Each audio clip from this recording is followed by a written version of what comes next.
కూటమి అభ్యర్థి Peravatula రాజశేఖరంని EC disqualify చేయాలని గ్రాడ్యుయేటెడ్ ఎమ్మెల్సీ ఎన్నికల్లో స్వతంత్ర అభ్యర్థి జీవి సుందర్ సందర్భంగా డిమాండ్ చేశారు. స్థానిక రాజమండ్రి రాజీవ్ గాంధీ కళాశాల ఏర్పాటు చేసిన విలేకరుల సమావేశంలో ఆయన మాట్లాడారు. కూటమి అభ్యర్థి ఓటర్లకి ట్రాన్స్పోర్ట్ టికెట్లు ఏర్పాటు చేస్తున్నారని, దీనిపై సీఈఓకి మెయిల్ పంపాను అని సుందరం తెలిపారు. రిటర్నింగ్ ఆఫీసర్ స్పందించి వెంటనే పేరావతుల రాజశేఖర్ని డిస్క్వాలిఫై చేసి ప్రజాస్వామ్యాన్ని కాపాడాలని సుందర్ విజ్ఞప్తి చేశారు. నమస్కారం అండి. నేను జీవి సుందర్, అమలాపురం మాజీ ఎంపీ హర్ష్ కుమార్ గారు బలపరిచిన east west Godavari graduate MLC అభ్యర్థి. ఈ రోజున నేను ఫిబ్రవరి 9న ఒక ఈమెయిల్ పెట్టాను రిటర్నింగ్ ఆఫీసర్ గారికి, ఏలూరు కలెక్టర్ గారికి.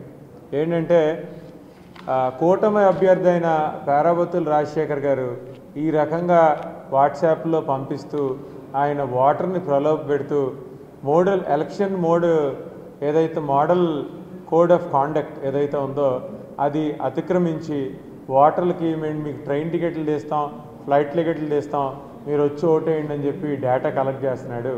కాబట్టి ఇది డెఫినెట్గా ఎలక్షన్ మోడ్ ఏదైతే ఉందో కోడ్ ఆఫ్ కాండక్ట్ ఏదైతే ఉందో దానికి విరుద్ధం. కాబట్టి ఆయన్ని డిస్క్వాలిఫై చేయండి అని ఫిబ్రవరి 9న నేను కలెక్టర్ గారికి ఈమెయిల్ పెట్టడం జరిగింది. ఆవిడ దగ్గర నుంచి ఏ విధమైన రెస్పాన్స్ లేకపోయేసరికి 12న సెంట్రల్ ఎలక్షన్ కమిషన్ కూడా నేను ఈమెయిల్ పెట్టడం జరిగింది. అది 12వ తారీఖున ఆవిడకి పెట్టిన ఈమెయిలే వాళ్ళకు కూడా ఫార్వర్డ్ చేశాను. దాని తర్వాత నిన్న స్క్రూటినీకి పిలిపించారు ఫైనల్ లిస్ట్ అనౌన్స్ చేయడానికి. అప్పుడు మేడం ఏదో మీటింగ్లో ఉన్నారు. వెంటనే దీన్నే మన returning officer, deputy returning officer ఎవరైతే ఉంటారో ఆయనకి ఈ లెటర్ ఇచ్చి, సార్ దీని గురించి కొంచెం పట్టించుకోండి, ఇది కరెక్ట్గా లేదు అని డిఆర్ఓ గారికి కూడా రిప్రజెంటేషన్ ఇచ్చి అక్నాలజ్మెంట్ తీసుకున్నాను.